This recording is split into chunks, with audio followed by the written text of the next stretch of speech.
Well, it's good to be here while they're working on this, and I promise I will not switch to Swedish during my speak.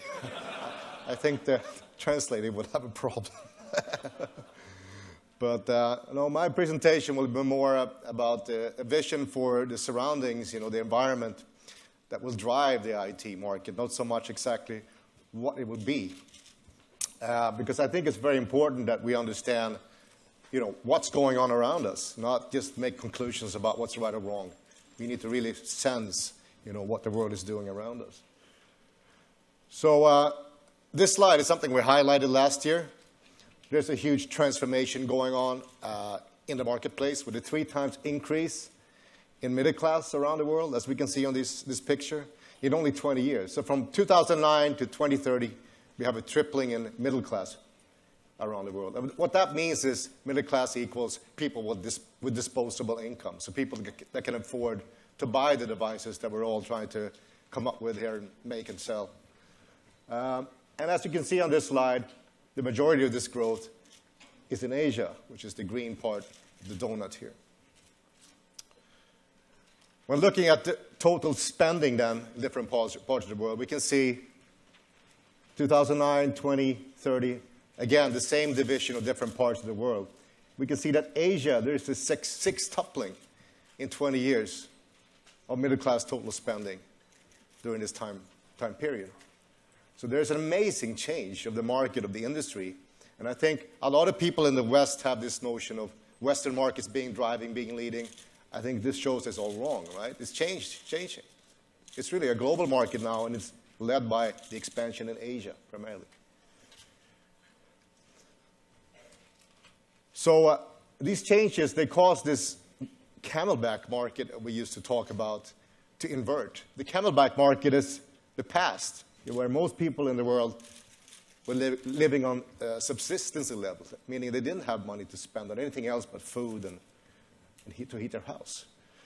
At the same time, we have this big growth in the market. So we have a compression, more middle class, and much bigger size. So this is causing what we have talked about before and described as a super mid market, where the low end is being driven up and the high end is being driven down in price. As consumers want higher performance and more features, and competition is now at the global level with low friction in the sales channels. So you have a price pressure coming this way, and you have a demand for more features. You have more disposable income, driving prices to go up on the low end. So there's still segmentation here, no low, mid, end, as you can see. But there will be much less difference between the highest and lowest ends of the market, as all global users demand good internet connections and access to the same rich multimedia content and feature sets. The products that we all make will be the same products regardless of where they're sold. If we don't make special products for special markets, of course, I'm over-exaggerating, but that's really the way we're going, and it's happening very quickly. And this means that we're at the beginning of the greatest all-inclusive cultural transformation ever. For the first time, most people on the planet will be connected to each other and to the internet, regardless of where you come from.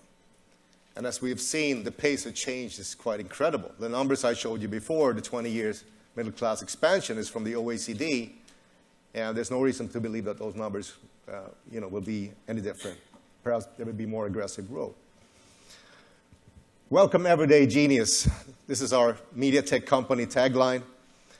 It really expresses the result of the market forces that we just talked about. For the first time, it's a level playing field. We can all be an everyday genius in this day and age. More people than ever before will be able to access the latest technology tools that is necessary for growing their businesses and making their lives better.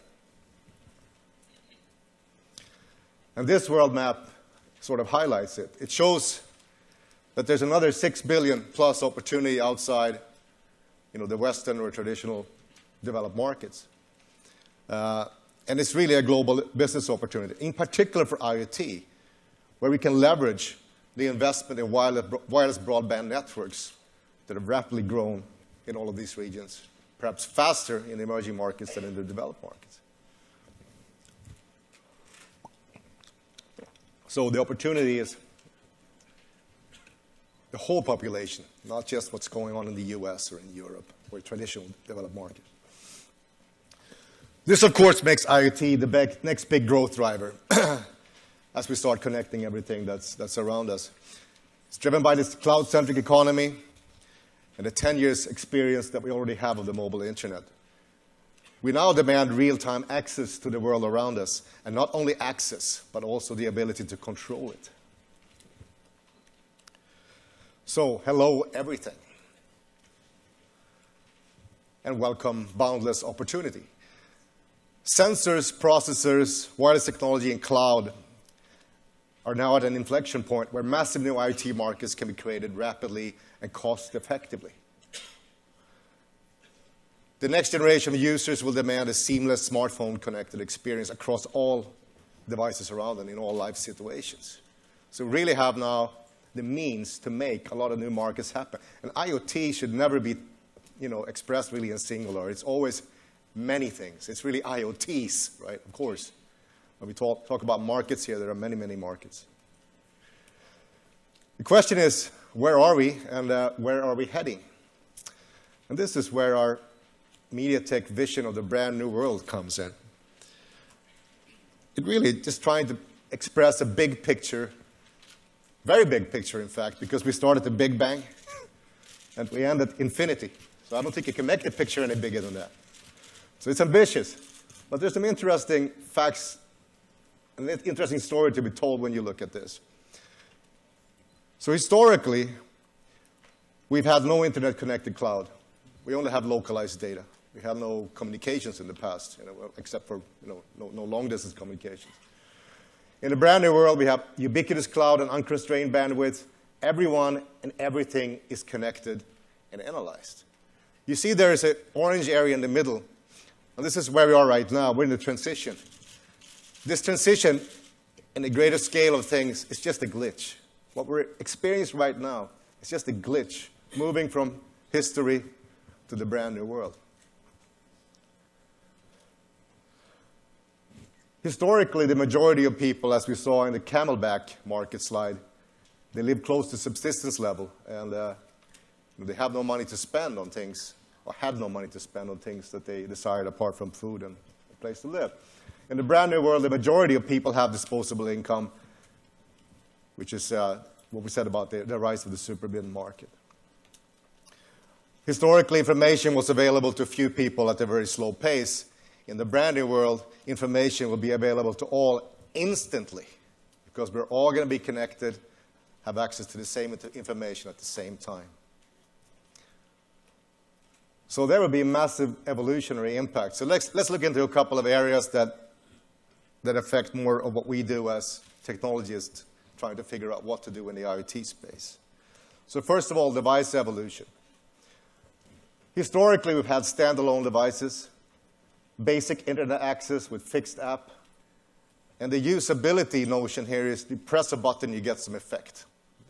You have a yellow button, you press it, something happens. Walled garden operated services, offline vertical home services. Somebody comes from the utility company, reads your meter, goes back to the office, sends you a bill, you pay. Old school. Email and web service, basically standalone devices. So in the transition period we're in right now, we have cloud-connected smartphone devices with downloadable apps. So the usability notion has changed. Any surface is a touch screen. And if you've got little children, you know that if they see something, they like to touch it because they're used to tablets, to be able to touch what they see and get some effect. So we're changing from the physical button to the virtual touch anything and get an effect. But we still have multiple independent service hubs and apps for home audio, video, security, online cams, etc. These things are not really connected to each other. There are different partial clouds. And most of the information still resides on the user's devices as of today. So we have separate devices and cloud streaming of content and apps data. What about the brand new world? In the brand new world, all things are cloud connected and made active through sensors, actuators, and robotics. So here we have a usability notion is apps with legs. You interact with anything. Not only can you press and something will happen, you press and something will happen over there, maybe at your house, maybe at your neighbors, I don't know. But There's no physical distance limitation. We have smartphone control of a user-defined cloud-connected device cluster covering many areas: entertainment, auto, energy, health, home, car, public, etc. So this is really one cluster. Now we're talking about these applications talking to each other and being connected to each other. More than that, we're talking about multiple unified devices acting together as one. So if you have many pieces of hardware, they're able to discover what the other pieces around them, what they can do, and they can distribute and move what you're doing accordingly over hardware and software, irrespective of the limitations of the individual device. So here the user really resides in the cloud, and there's a massive ability to do cross-service data analysis, as we really have connected applications in this cluster. So we have something we call cross-mount, which is our new standard protocol for the next generation of unified connected devices. Through cross-mount, multiple devices combine all of their functions to form a more capable unified device, enabling new features and use cases and much higher resource utilization as we can minimize duplication of hardware. And I'll show you a little video explaining on a very high level what cross-mount does.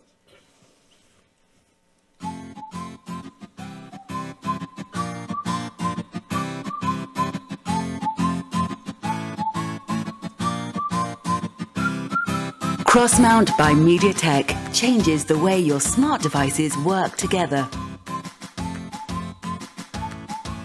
Cross-mount is more than just sharing content, more than just streaming.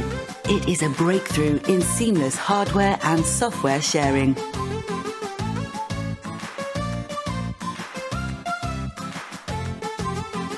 The simplicity of cross-mount creates a perfect flow between all enabled devices, so all your technology can work together as one.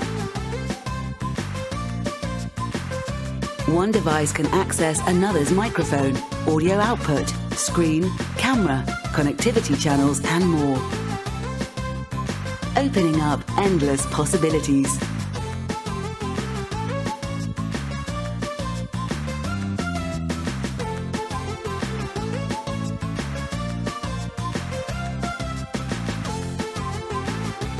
Cross-mount by Mediatek is a new standard for device interaction. Unite your devices, open up new possibilities. So I think this is really interesting that we have this new device, vision for new devices. There's something happening there. The unified device structure and the fully connected cloud will really change the way we look at these applications. There will no longer be just islands of applications, but all working together. So let's look at business evolution. Let's switch gears. So here we, first of all, want to show you the chart on the top there, which shows time to market and time to peak volume over time. Historically, it's taken, in a very, very aggressive case, about 12 months to get to market from you start developing something, and then another 12 months to get to peak volume in manufacturing. Historically, we had word of mouth and traditional media advertising, which also meant that we had very inflated price levels as the markets were regional and we had physical stores. We really couldn't price compare effectively if we were buying something in Taipei or buying something in Stockholm or Paris. We had a very regionalized market. When we made something, we had hardware and software component solutions, not reference designs. You have to put them together yourself, figure out how they work, and optimize them. So the R&D threshold was very high, and the development times were very long, and the time to market was long.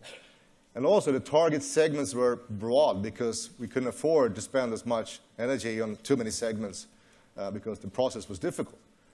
Manufacturing done in-house, primarily by OEMs.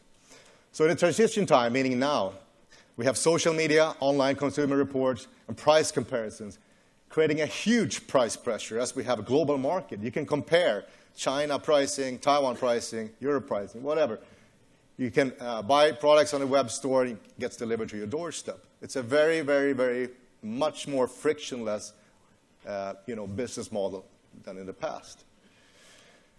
We have fast prototyping through 3D printing, but also through turnkey technology solutions. One of the big reasons, in my mind, because why Mediatek rose so quickly to be a successful company, because Mediatek really understood how to make things work for customers very quickly, meaning make the reference designs manufacturable, make them turnkey, make it as easy as possible for people to develop their products.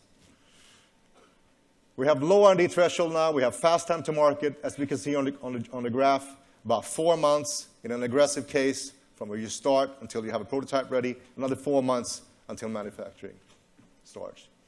And of course, you know today we're using ODMs and contract manufacturing for the most part. So in the brand new world, you kind of see the trend here. Time to market will be further reduced, and also time to manufacturing much further reduced. The friction will be even much less than it is now, and of course much less than it used to be. In the brand new world, we have big data analytics and e-commerce for e-commerce and product definition. So that means that if you're developing something, you can data mine information about your consumer's behavior and build a better product faster, perhaps tailored for that individual user or small group of users. As a buyer or a customer, you can have an engine that perhaps you have criteria in your personal cloud, in your personal cluster, that says, you know, if A, B, and C happens, just send me the product. Deliver it to my doorstep. You don't even have to ask me. So here, really lowering the friction also for the customers. Here we have a global, fully connected, super mid-market, very fast prototyping and time to market to next generation development kits with full simulations, tool suites, and manufacturing integration as well. So if we take our electrical design, we take our mechanical design, we do environmental simulation, we push a button, we get a quote from the factory, we negotiate the price, push a button again, it gets done. Reducing friction again in the value chain.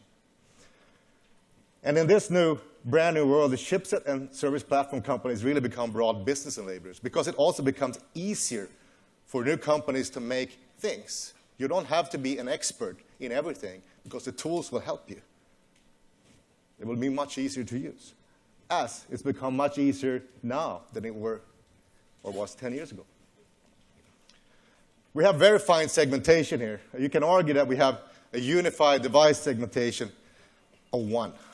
You are the segment, because only you have exactly the cluster with the hardware pieces and the software pieces that you have. Nobody else has exactly that. Maybe somebody, but fewer people at least. So you have extremely fine segmentation. And in addition to ODM manufacturing, we probably also will see this push button manufacturing. Much faster, much easier, much less costly process to get into production once you've shown that your idea works. So as a result of this much more frictionless environment, we see a bigger opportunity for all participants in the evolving markets. More opportunity for established companies. New brands can establish like wildfire, small companies. Non-industry brands that perhaps are good in other areas can enter different areas and extend their business opportunities. And if you look at the graph there, basically you have time and you have the zone of uncertainty, which is you have an idea, it's great, but you know you got to get through the prototyping, you got to raise some funding, you got to show it to people before you can get the means, the money to manufacture it and to start, getting return on your investment. Because the friction is reduced, the zone of uncertainty is reduced, right? So it lowers the threshold for new product development a lot. If it's easier to make something, it's easier to have it manufactured, it's easier to understand that there is actually a need for it, that there's a user demand for it, of course, this will go down a lot. So switching gears again, IoT and the brand new world provides an increased opportunity for developing new markets. And of course, the space, I'm not going to go into a lot of detail here, but we are looking at more connected things, more applications, more systems integration, and access to a much larger market. Worth noting is that the universal driver for IoT, we believe, is wireless technology. It's the base technology to make IoT work, because otherwise we can't place devices conveniently in all locations or have them mobile, right? However, all of these, here are some examples of what we think are the major segments, like wearable, smart home, connected car, enterprise, embedded. And whatever we do here, everything has to be very low power, cost effective, and we have to get the solutions out to the market quickly to meet the demand or the opportunity that's out there. So to fulfill these extreme cost, power, performance requirements, we have a head start by learning from the mobile industry, where there's already a massive developer base and a global interoperable standard. There's also significant experience in how to best design wireless always-on devices with advanced multimedia, scaling performance, while maintaining very low power consumption. So we think that you need good wireless to make IoT, to be able to put things everywhere and leverage the knowledge that exists in terms of how to scale cost, power, and so on. Here are some examples of where we need wireless technology together with multimedia functions and advanced sensors, providing the right information at the right time, a universal problem from driving to traveling, sensing some photo opportunity, logistics in a factory. I'm not going to go into much detail here. There are a lot of people in the industry that are experts at telling you exactly what will happen and what's right. What I'm saying is exactly the opposite. Look at the market. Serve your customers. Reduce the friction. Things will happen. Be partnership-oriented. Wireless connected smart home, many potential applications, home networks, audio, video, climate control, energy control, alarms, appliances, you name it, a lot. Mobile workplace and client applications, worksite logistics, medical care, e-commerce, office uses, and of course both for the sell side and the buy side. And of course a lot of opportunities in kind of invisible industrial or embedded applications that make available cloud and local data more useful. Here we have some examples: manufacturing robotics, virtual showrooms, intelligent camera surveillance, and some traffic safety, control and safety. Again, it's just an example. I just want to show you where we think some of the opportunities may lie. In order to make these complex products, vertical integrations really from the chip all the way up to the cloud, we need to have broad collaborations across the IoT value chain. And we, as a building block provider on the far left, we need to interact with all of you others out there to have, really understand the user experience and how to best fulfill that need. But it's not enough. In addition, we also need to look at segment partnership and not just the generic value chain. This is really important for setting the fundamental requirements for the implementation and achieve the best user experience. Here are some use case examples: fitness, safety, nutrition, vehicle. They all require different apps. They all have different user requirements. So we need to go further. It's not just a static value chain. It's really about understanding the segments you're getting into and create the partnerships that you need there to understand the demand and the needs. So here's a bit of a company pitch slide. I have to have at least one. At Mediatek, we have all the ingredients needed, covering broad IoT applications with our technology. We were the pioneer of the turnkey wireless reference design, as I mentioned. And now we're doing the same thing in IoT with our link-it boards and other things. We support all major wireless standards in our low-power, highly cost-effective SoCs. We're a world leader in multimedia, cameras, video, imaging, audio, etc. And to support the expanding IoT developer community, we started labs last year, and we now have a rapidly expanding user base worldwide. You can see a bunch of those labs related products downstairs. We have our exhibition on the bottom floor of this building. And there's some very interesting. I'll show you some later on. This year, we also started our own venture fund, which is open for global companies and a wide range of applications. So things are happening very quickly within Mediatek in the IoT space. In only 1 year, we've done a lot. And there is a lot more to come. Last weekend, there was a makers fair in Taipei, and I thought I'd show you a picture because we talk so much. We have our nice suits on, and we talk, and we virtualize and high level. But this is the real deal. This is what people really are doing. So this is last Saturday. On the left here is a guy with a hand controller for the robot he built. So he can actually move his hand, and the robot will dance and do things. Here's an electric scooter with some location control, and there's a rental, and applications for renting scooters. This is interesting. You can see this actually downstairs, and you can also taste the result of this. What I mean with tasting, this is a wine brewing machine. So wine brewing machine using our Linkit board, where it senses pH values, temperature, air pressure, a bunch of things, in order to simplify wine brewing. You can make fruit wines. I think that's a pretty cool application. Here you have a Nemo fish, but this is a real fish. I mean, in terms of, it's real because it exists, and it will be doing ocean surveys. You can let it down in the ocean, it will go down, it will measure, salinity, temperature, it will have camera, so you can do basically ocean surveys using this Nemo fish here. And then on the left, I believe that's a cat toy, which actually senses how much your cat is active also, and can also be controlled remotely from an app. Anyway, I'm not sure if any of these apps will be very, very, high revenue apps for the industry or even come to fruition. But it shows that if you lower the friction enough, give people the means to develop, they do. These things have just happened in the last 6 months. And these are, I think, amazing innovations from people right here in Taiwan. So the brand new world is a more inclusive place. It's the end of the static mass market and the beginning of a responsive, mass-enabled world. You do what you desire, you make what you imagine, you interact with everyone and everything.